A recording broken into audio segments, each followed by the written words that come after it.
క్రీస్తునందు ప్రియమైనటువంటి సహోదరి సహోదరులకు నా హృదయపూర్వక వందనములు. ఈరోజు 5వ పునరుత్థాన ప్రత్యక్షతను గురించి ధ్యానించుకుందాం. 5వ పునరుత్థాన ప్రత్యక్షతలో మరి యేసుక్రీస్తు ప్రభు పునరుద్ధానుడైన తర్వాత ఎమ్మాయి మార్గంలో ఇద్దరు వ్యక్తులకు కనబడినటువంటి సందర్భాన్ని మనం ధ్యానించుకుందాం. మరి వాక్యములు ధ్యానించుకునే ముందు ప్రార్థన చేసుకుందాం. ప్రేమగల ప్రియా పరలోకపు తండ్రి, పరిశుద్ధుడైన దేవ, నీ ఘనమైన నామమునకు స్తోత్రములు ప్రభువా. ఇదిగో నాయన, ఎమ్మాయి మార్గంలో ఇద్దరు మనుషులకు నాయన మీరు పునరుద్ధానుడైన ప్రభు, నీ కుమారుడు మా రక్షకుడైన యేసుక్రీస్తు ప్రభు కనబడిన విధానాన్ని ప్రభువా, ఆయన పునరుద్ధాన ప్రత్యక్షతను మేము ధ్యానిస్తున్నాం. అందులో రాయబడినటువంటి నాయన ఆ మార్గములు ప్రభు ఎలా వారికి కనపరుచుకున్నాడు, ఆ సన్నివేశంలో ప్రభు మేము ధ్యానిస్తుండగా అర్థము పరమార్థమును మేము గ్రహించినట్లు ఈ కృపా వాక్యమును మాకు బోధించండి, మా మనోనేత్రాలకు తెలియచేయండి ప్రభువా.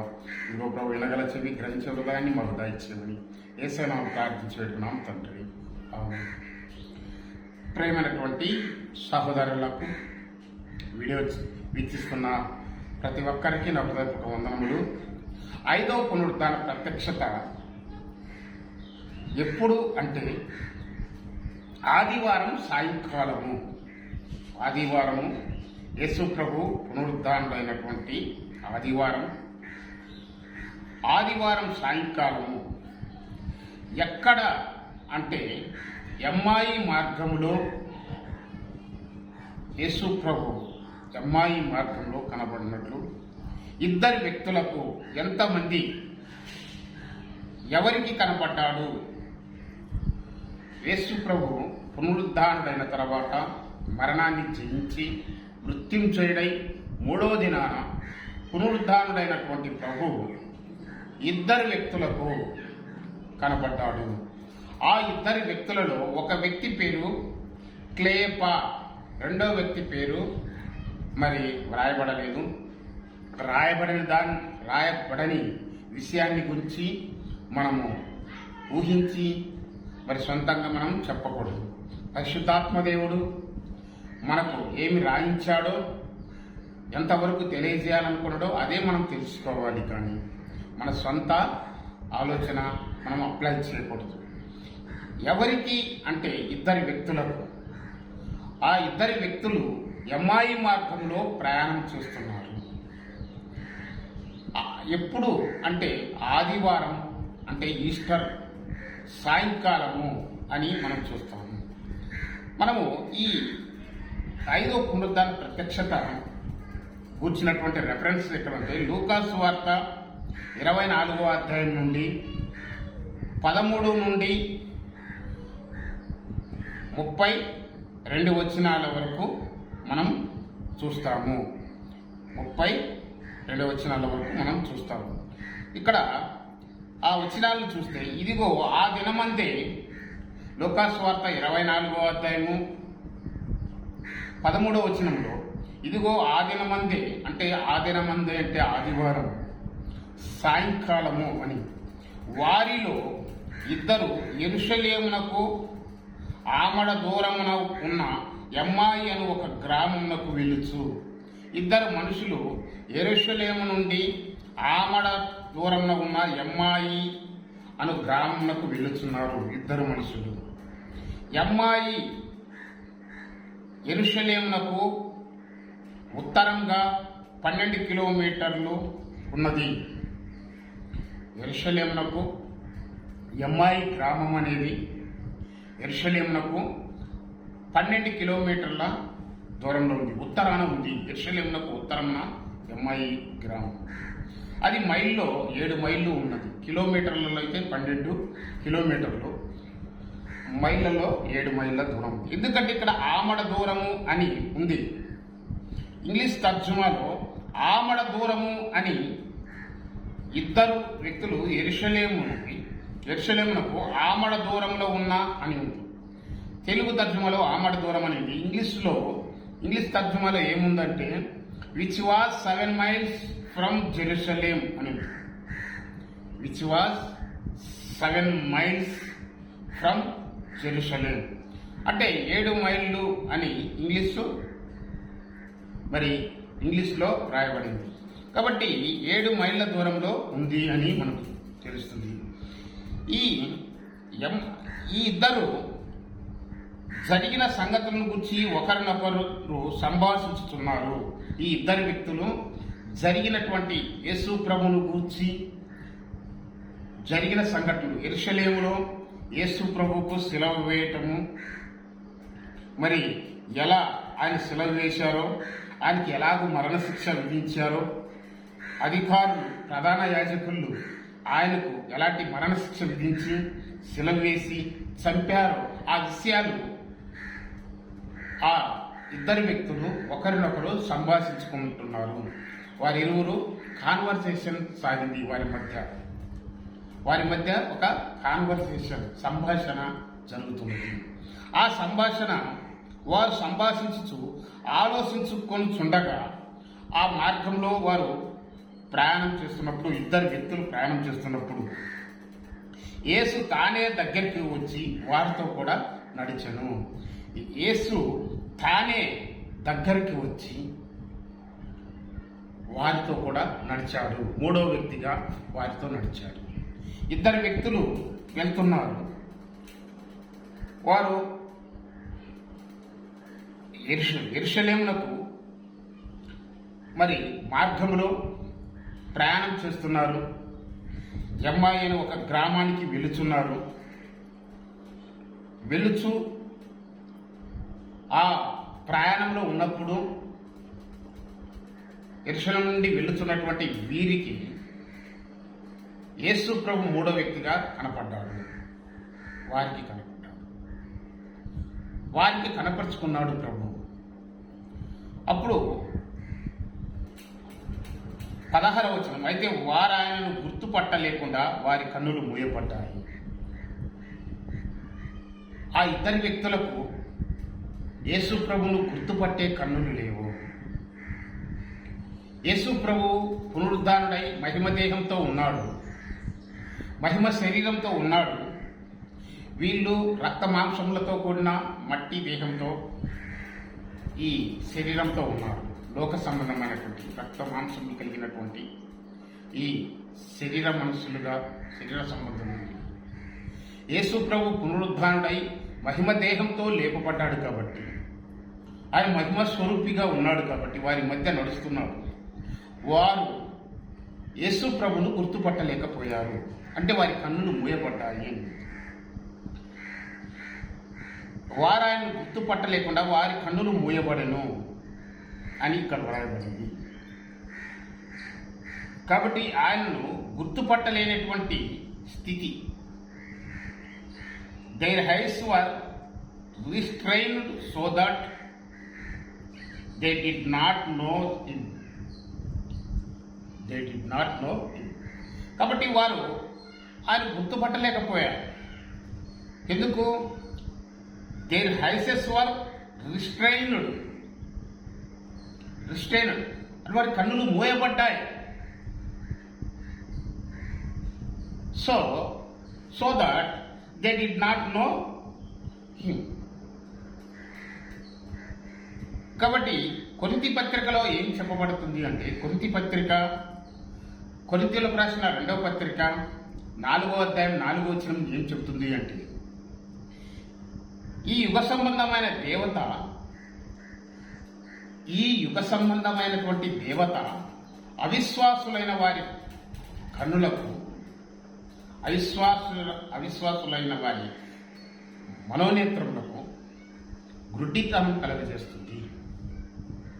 అవిశ్వాసులు ఎవరైతే విశ్వాసం లేకుండా జీవిస్తున్నారో, ఎవరైతే దేవుని నమ్మకుండా, ఎవరైతే యేసు ప్రభుని విశ్వసించకుండా, ఎవరైతే మారు మనసు రక్షణ పొందకుండా దేవుణ్ణి తమ సొంత రక్షకునిగా అంగీకరించకుండా ఉంటారో, అవిశ్వాసులుగా ఉంటారో, వారి మనోనేత్రాల గుడ్డితనం కలగజేయబడింది. వారు బాహ్యనేత్రాలు ఉన్నప్పటికీ, బాహ్యనేత్రాలతో చూస్తున్నప్పటికీ వారి మనోనేత్రము గుడ్డితనం గుడ్డితనం కలగజేయబడింది అని కొరింథీయులకు రాసిన 2వ పత్రిక 4:4లో చెప్పండి. కాబట్టి ఇక్కడ నడుస్తున్న వారి ఇరువురికి ఈ మనుషులకు గుడ్డితనము కలగజేయబడింది.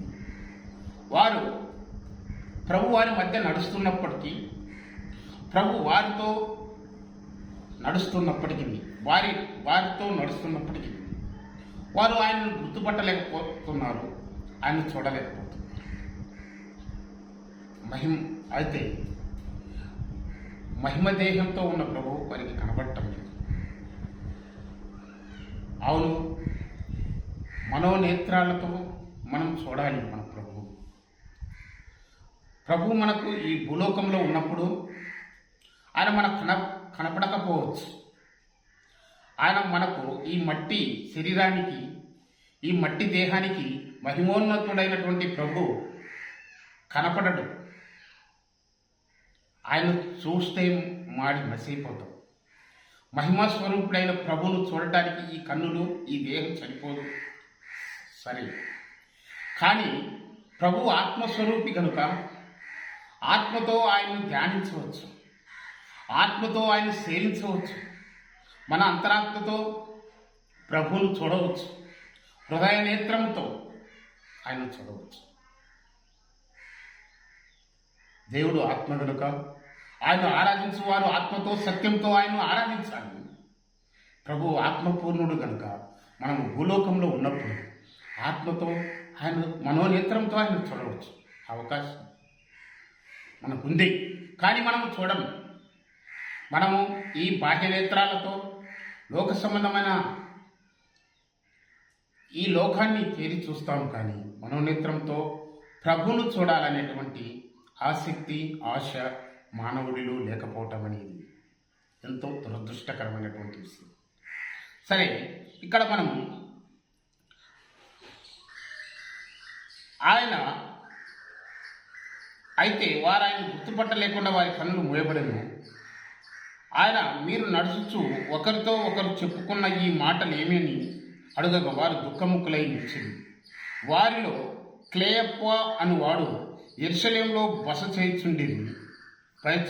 చేయుచుండి ఈ దినములలో అక్కడ జరిగిన సంగతులను నీ ఒకడివే ఎరగవా అని ఆయనను అడిగాను. అంటే మీరు సంభాషిస్తున్నటువంటి విషయం ఏమిటి అని ప్రభువారిని అడిగాడు. మీరు చెప్పుకుంటున్నటువంటి మాటలు ఏమిటని ఆయన ఆ ఇరువురిని అడిగినప్పుడు వారిలో ఒక వ్యక్తి పేరు ఇక్కడ మెన్షన్ చేయబడింది, వ్రాయబడింది. ఆ ఇద్దరి వ్యక్తులలో ఒక పేరు పరిశుద్ధాత్మ దేవుడు మనకు రాయిస్తున్నాడు. ఆ వ్యక్తి పేరు క్లేయప్ప అనువాడు యెరూషలేములో బస చేస్తూ ఉండి యేసు ప్రభుతో అంటున్నటువంటి మాట ఏమిటంటే, ఈ దినములలో యెరూషలేములో జరిగినటువంటి సంగతులలో నీకొక్కడికే తెలియదా? ఎంతోమందికి తెలిసింది. యెరూషలేములో ఏం జరిగింది, ఎలాంటి సంఘటనలు జరిగాయి అన్న విషయము అందరికీ తెలుసు, నీకొక్కడికే తెలియదా? నీవు మమ్మల్ని అడుగుతున్నావు, నీకొక్కడికే ఈ విషయం తెలియదా అని యేసు ప్రభును క్లేయప్ప అంటున్నాడు. యేసు ప్రభుతో క్లేయప్ప అంటున్నాడు. అప్పుడు అని ఆయన అడిగాను. ఆయన అవి ఏమని వారిని అడిగినప్పుడు అయితే నాకు తెలియదు అవి ఏమిటి అని ప్రభు తెలియనట్టుగా వారితో అడుగుతున్నాడు. వారి నుండి ప్రభు రాబట్టుతున్నాడు. వారి యొక్క హృదయాంతరంగంలో ఏ విషయాలు వారు హృదయంలో ప్రభువును ఎలా, ఆ సంఘటనల ద్వారా వారు ఎలా విశ్వసించారు, వారి అంతరాత్మలో ఉన్నటువంటి విషయాలను తెలుసుకోవాలని అది దేవుడు వారి నుండి రాబడుతున్నాడు. ఆయన ఏమని వారిని అడగగా, నజరేయుడైన యేసును గుర్చిన సంగతులే. ఆయన దేవుని ఎదుటను ప్రజలందరి ఎదుటను క్రియల్లోనూ వాక్యంలో శక్తిగల ప్రవక్త అయ్యుండెను. వాళ్ళు ఏం చెప్తున్నారంటే, యేసు ప్రభుతో నజరేయుడైన యేసును గుర్చిన సంగతులే చాలా జరిగాయి. నజరేయుడైన యేసయ్యను గుర్చినటువంటి సంగతులు జరుగుతున్నాయి. The things concerning Jesus of Nazareth, who was a prophet, mighty indeed, word before God all the people. నజరేయుడైన యేసును గుచ్చిన సంగతులు ఏమిటి? నజరేయుడైన యేసును గుచ్చిన సంగతులు అంటే ఆయన దేవుని ఎదుట, ప్రజల ఎదుట వాక్యములో శక్తి గల ప్రవక్త. వారు చెప్తున్నటువంటి మాట ఏమిటంటే, ఇద్దరు ఎమ్మాయి మార్గంలో నడుస్తున్నటువంటి ఇద్దరు వ్యక్తులు యేసు ప్రభుతో ఏం చెప్తున్నారంటే, ఆయన నజరేయుడైన యేసును కూర్చున్నటువంటి సంగతులు, యెరూషలేములో జరిగినటువంటి విషయం ఏమిటంటే నజరేయుడైన యేసును కూర్చిన సంగతులు. The things concerning Jesus of Nazareth, యేసయ్యను కూర్చున్నటువంటి నజరేయుడైన యేసును కూర్చున్నటువంటి సంగతులు. ఆ సంగతులు ఏమిటంటే, ఆయన యేసుక్రీస్తు నజరేయుడైన యేసు దేవుని ఎదుట, అంటే తండ్రి అయిన దేవుని ఎదుట, ప్రజల ఎదుట వాక్యములో శక్తిగల ప్రవక్త, వాక్యములో శక్తిగల ప్రవక్త అని చెప్తున్నారు.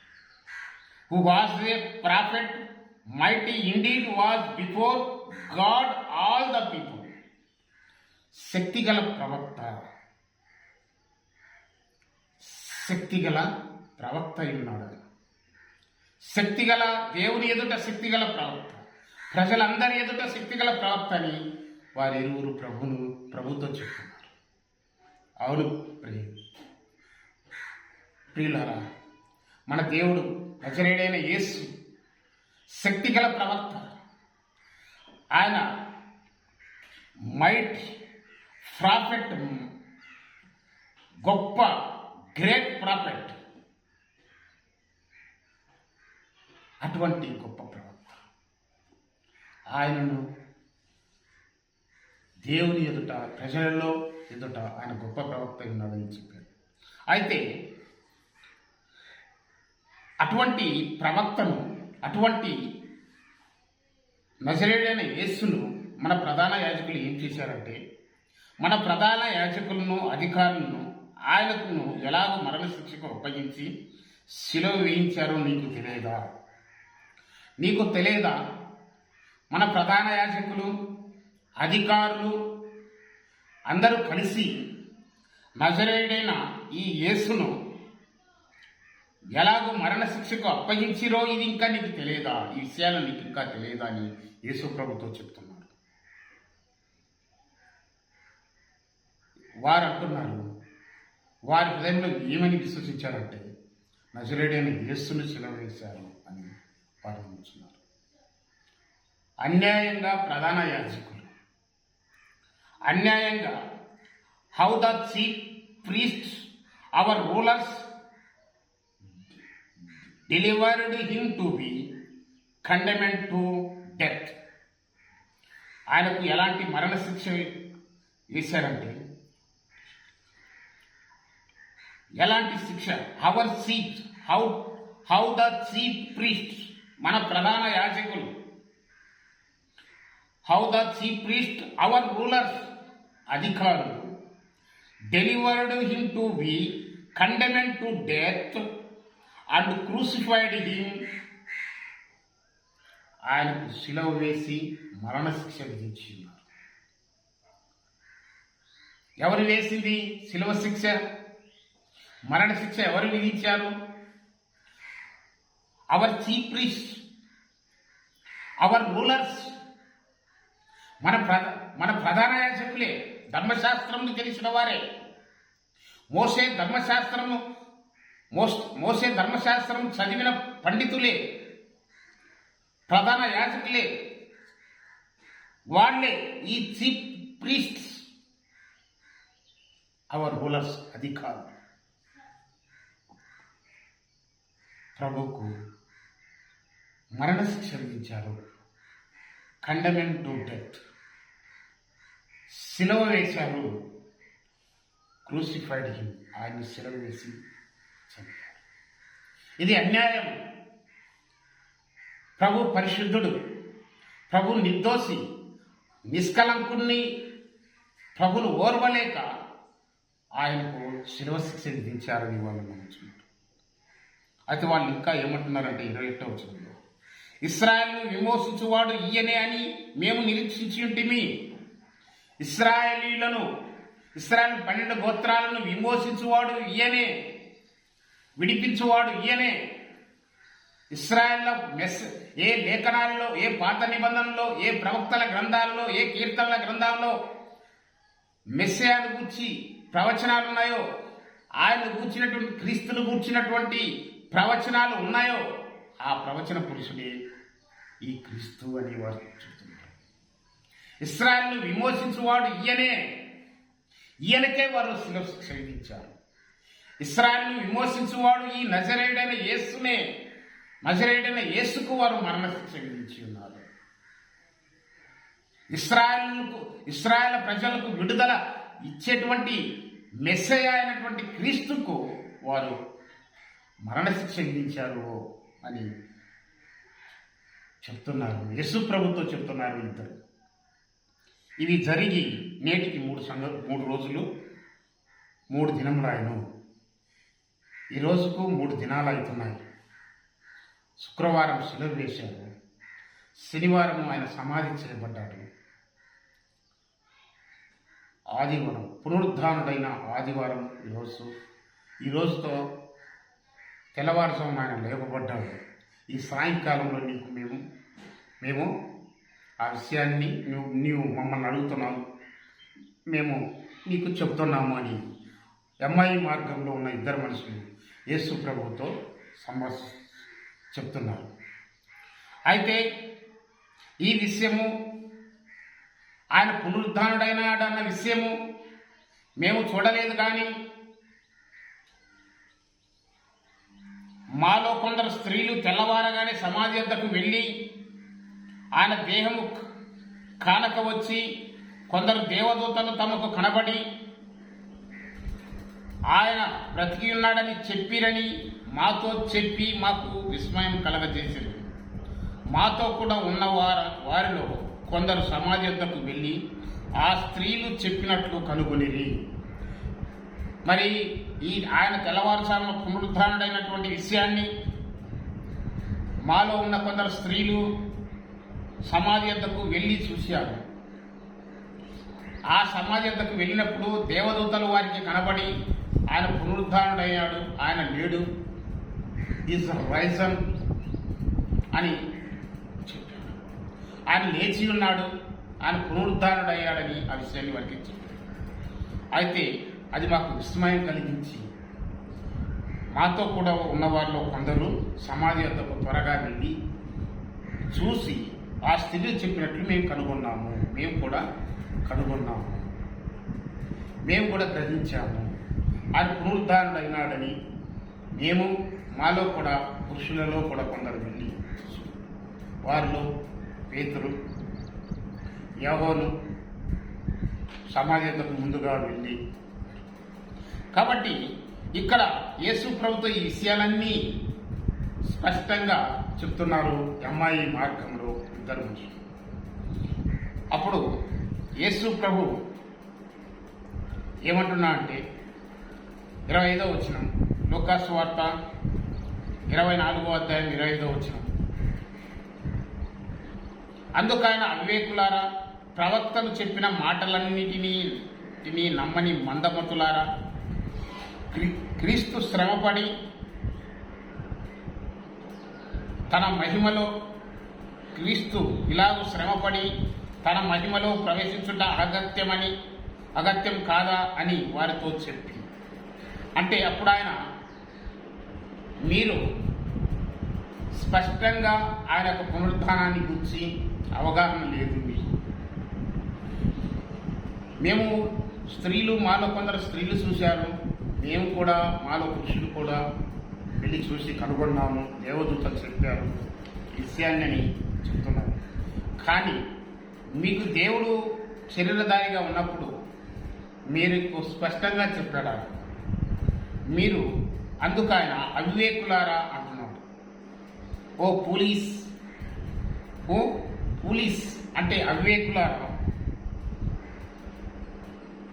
అందులారా, అందుకైన అవివేకులారా, ప్రవక్తలు చెప్పిన మాటలన్నిటినీ నమ్మని మందమతులారా అని స్లో ఆఫ్ హార్ట్, మందమతులు, హృదయం యాక్టివ్గా లేదు. కాబట్టి మీరు ప్రవక్తలు చెప్పినటువంటి మాటలన్నిటినీ నమ్మని మందమతులారా. ప్రవక్తలు చెప్పారు కదా, slow of heart to believe in all that the ప్రాఫెట్స్ have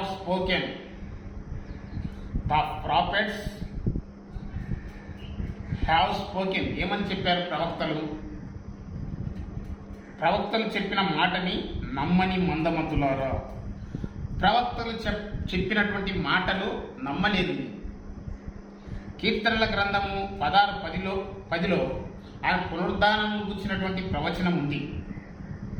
కీర్తనల గ్రంథము 16వ అధ్యాయము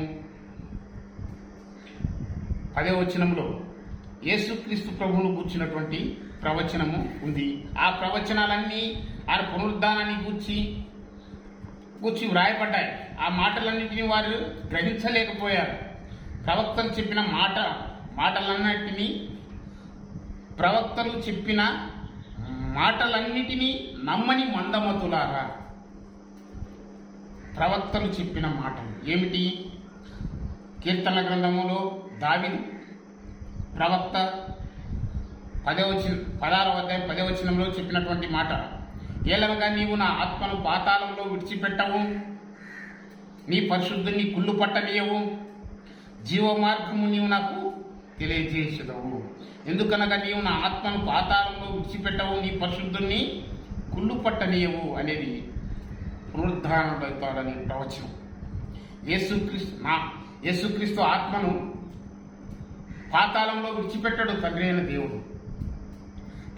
దేవుడు. ప్రభు అయినటువంటి యేసుక్రీస్తు ఆత్మను పాతాళంలో విడిచిపెట్టలేదు. ఆయన పరిశుద్ధుడు, కుళ్ళిపోను అంటే ఆయన పునరుద్ధానుడై లేస్తాడు. ఆ విధంగా ప్రవక్తలు ప్రవక్తల గ్రంథంలో ప్రవశించాడు. ఇంకా అనేకమైనటువంటి ప్రవచనాలు మోసేయు చాలామంది ప్రవక్తలు చెప్పారు. మోసే ప్రవక్త ఏం చెప్పారంటే ద్వితీయోపదేశకాండం 18-11 వచనంలో చెప్పబడింది. ద్వితీయోపదేశకాండము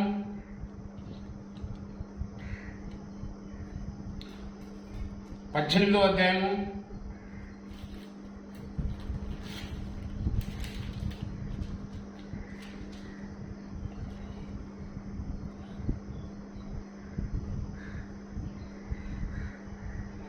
'వారి సహోదరులలో నుండి నీ వంటి ప్రవక్తను వారి కొరకు పుట్టించదను, అతని నోట నా మాటలను ఉంచుదును' అంటున్నాను. ఇంకా 16వ వచనంలో 18-16లో ఈ గొప్ప అగ్ని నాకు ఇకను కనబడకుండునుగాక అని చెప్పి తిని, ఆ సమయమున నీ దేవుడైన యెహోవాను నీవు అడిగిన వాటన్నిటి చొప్పున నీ దేవుడైన యెహోవా నీ మధ్యన నా వంటి ప్రవక్తను నీ సహోదరులను నీ కొరకు పుట్టించదను, ఆయన మాట వినాలి. నీ వంటి ఒక ప్రవక్తను వారి మధ్య, నీ మధ్యను నా వంటి ప్రవక్తను నీ సహోదరులలో నీ కొరకు పుట్టించదను అంటే యేసుక్రీస్తును గురించినటువంటి ప్రవచనం. కాబట్టి ఈ ప్రవచనము వ్రాయబడింది. యేసు ప్రభు ఆయన ప్రవక్తగా ఈ లోకానికి వస్తాడు, ఆయన పునరుద్ధానుడు అవుతాడన్న విషయము ప్రవక్తలు మోసే చెప్పి ఉన్నాడు. దావీదు నోట దేవుడు పలికించాడు. యేసు ప్రభు కూడా శరీరధారిగా ఉన్నప్పుడు ఆయన కూడా ప్రవక్తగా, గొప్ప ప్రవక్త అని ఈ ఇద్దరు వ్యక్తులు చెప్తున్నారు. యేసు ప్రభు ఆయన దేవుని ఎదుటను మనుషుల ఎదుటను గొప్ప ప్రవక్త అయి ఉన్నాడు, నజరేయుడైన యేసు. ఎందుకంటే ఆయన కూడా చెప్పాడు, మత్తయి సువార్త 20వ అధ్యాయం 18-19 వచనంలో యేసు ప్రభు ముందుగా ఆయన మరణానికి అప్పగించడం పడక ముందు చెప్తున్నటువంటి మాట ఏంటంటే, శిష్యులతో చెప్తున్నాడు. మత్తయి సువార్త 20వ అధ్యాయం 19 వచనం, వారాయనకు ఇదిగో యెరూషలేమునకు వెళ్ళుచున్నాను, అక్కడ మనిషి కుమారుడు ప్రధాన యాజకులకును శాస్త్రులకును అప్పగింపబడును, వారాయనకు మరణశిక్ష విధించి ఆయనను అపహసించుటకును, కొరడాలతో కొట్టుటకును, శిలువ వేయుటకును అన్ని జనులకు ఆయన అప్పగింతురు. 3వ దినమున ఆయన మరలా లేచును. 3వ దినమున ఆయన మరలా లేచును అని ప్రభు చెప్పాడు. యెరూషలేమునకు వెళ్ళుచున్నాను, మనిషి కుమారుడు పాపిష్టులైన మనుషులకు అప్పగించబడతాడు, ప్రధాన యాజకులు శాస్త్రులే ఆయన అప్పగిస్తారని దేవుడు చెప్పాడు. అప్పగించి మరణశిక్ష కూడా విధిస్తారని ప్రభు చెప్పాడు. అయితే ఆయన 3వ దినాన లేస్తారని ప్రభు చెప్పాడు. కాబట్టి ప్రభు 3వ దినాన లేస్తాడని ఇంకా చెప్పినాడు, అంటే పునరుద్ధానుడై లేస్తాడని చెప్పినాడు. మత్తయి సువార్త 16వ అధ్యాయం 21లో, అప్పటి నుండి తాను యెరూషలేమునకు వెళ్ళి పెద్దల చేతను ప్రధాన యాజకుల చేతను శాస్త్రుల చేతను అనేక హింసలు పొంది చంపబడి 3వ దినము లేచుట అగత్యమని చెప్పి 3వ దినాన లేస్తాడని ప్రభు. కాబట్టి ఆయన లేస్తాడు అని 3వ దినాన్ని లేస్తాడని ప్రభు ప్రవక్తగా శిష్యులకు ముందుగానే చెప్పాడు. కానీ అది వారు గ్రహించలేకపోయారు. అందుకే ప్రభు ఏమంటున్నాడంటే, మరి మోషేయు లూకాసు వార్త 24వ అధ్యాయం 27 వచనం, మోషేయు సమస్త ప్రవక్తలను మొదలుకొని లేఖనములన్నిటిలో తన్ను గూర్చిన వచనముల భావమును వారికి తెలియజేసి, ఇంతలో తాము వెలుచున్న గ్రామము వారికి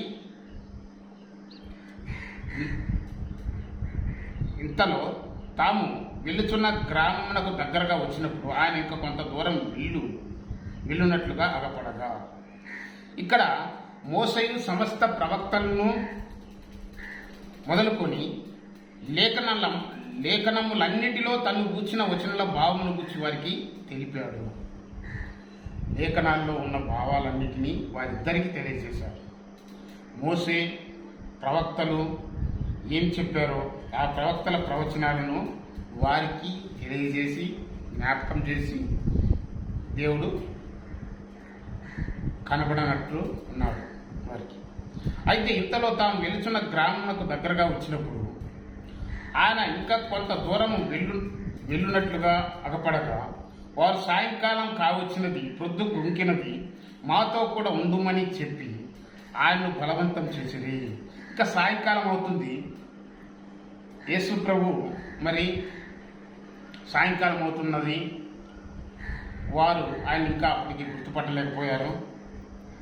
ఇప్పుడు సాయంకాలం అయ్యేటప్పటికి వారు ఏమన్నారంటే, ప్రొద్దు గుంకినది, మాతో కూడా ఉండమని యేసు ప్రభును, మాతో కూడా ఉండు, నువ్వు ఒక్కడివే ఎక్కడికి వెళ్తావు, సాయంకాలం అవుతుంది, ఋతువు చాలా పోతుంది, నువ్వు ఒక్కడ ఉండటం మంచిది కాదని మాతో ఉండమని ఆయన మరి యేసు ప్రభును బలవంతం చేశారు ఈ ఇరువురు.